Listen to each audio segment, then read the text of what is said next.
आइए तुलसी Tapovan YouTube channel में आप सभी भक्तों का बहुत बहुत स्वागत है। इस वीडियो में हम चर्चा कर रहे हैं क्या चूड़ियों का दान करना चाहिए। बहुत लोग कहते हैं कि चूड़ियों का दान नहीं होना चाहिए।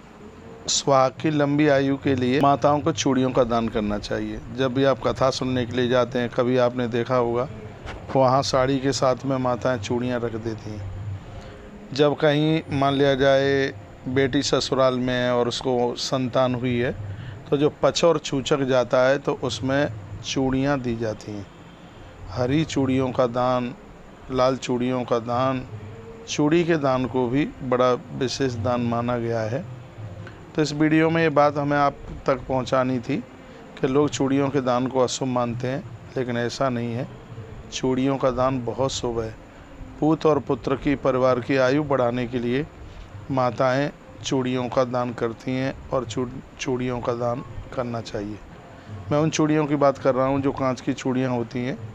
यूपी में एक बहुत बड़ी नगरी है जिसको सुहाग नगरी के नाम से जाना जाता है, उसका नाम है फिरोजाबाद। फिरोजाबाद से चूड़ियां सब जगह जाती हैं।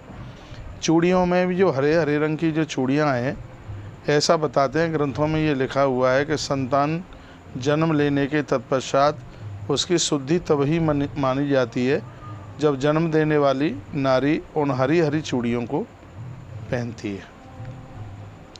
अब और सब जगह का तो पता नहीं है। उन चूड़ियों को उसके पियर से चूड़ियाँ आती हैं और कहा जाता है कि चूड़ियाँ हम बेटी के यहाँ भेज रहे हैं। तो ये चूड़ियों का दान किसको देना चाहिए, मैं ये आपको बता रहा हूँ। ननद को आप चूड़ियाँ दे सकते हैं। ननद की बेटी को, जिसको भांजी बोलते हैं, उसको आप चूड़ियाँ दे सकते हैं। जेठानी की बेटी को आप चूड़ियाँ दे सकते हैं।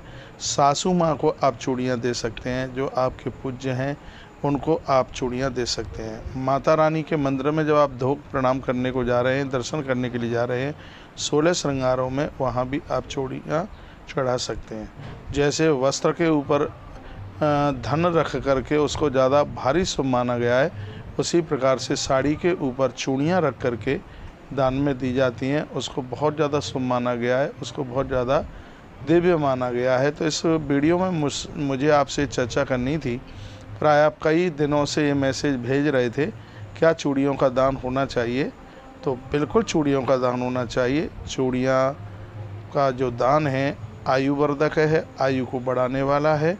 और हमारी भारतीय परंपरा में, भारतीय संस्कृति में 16 श्रृंगारों में चूड़ियों को लिया जाता है। तो ये जब जो चूड़ियों की जो बात कही गई है, तो ये तो शास्त्र सम्मित बातें हैं, ये तो सब प्रमाणित बातें हैं कि चूड़ियाँ आप ज़रूरतमंदों को भी आप चूड़ियाँ दे सकते हैं। सहयोग में भी आप चूड़ियाँ दे सकते हैं और प्रसाद में भी मिली हुई चूड़ी बहुत ज़्यादा शुभ है। जैसे हमारी व्यासपीठ पर कभी भी वस्त्र चढ़े, चूड़ियाँ चढ़ी, उनको कभी हम आश्रम लेकर के नहीं आए। बड़ी श्रद्धा के साथ में उसको माता और बहनों को उसको वितरित किया और हमने अनाउंस में यह बोला कि ये जो चूड़ियाँ हैं, ये चूड़ियाँ आपके सुहाग को ताकत देंगी, आपके सुहाग को बढ़ाएंगी, उसकी उम्र को बढ़ाएंगी। पूत की उम्र बढ़ेगी, पति की उम्र बढ़ेगी, परिवार की उम्र बढ़ेगी इन चूड़ियों के द्वारा। तो माताओं ने बड़ी श्रद्धा के साथ में उन चूड़ियों को लिया। कल भी आपका एक मैसेज था धर्म यात्रा कार्यक्रम में, तो मैंने ये बोल दिया था कि कल इसको हम एक यूट्यूब पर वीडियो डाल देंगे। तो वही मैं आपके पास तक पहुंचा रहा हूं। इसको कभी अशुभ मत समझिएगा। चूड़ियों का दान करना, चूड़ियों को देना, ये दान भी है और ज़रूरतमंदों को आप चूड़ियों का आप सहयोग भी कर सकते हैं। वीडियो आपको ठीक लग रही है, बढ़िया लग रही है, तो इन वीडियो को आप आगे भी इनको आप भेजते रहें। आपने सुना है, आपके लिए बहुत बहुत धन्यवाद। जय श्री कृष्ण, जय श्री राम, जय गौ माता, जय राधे श्याम।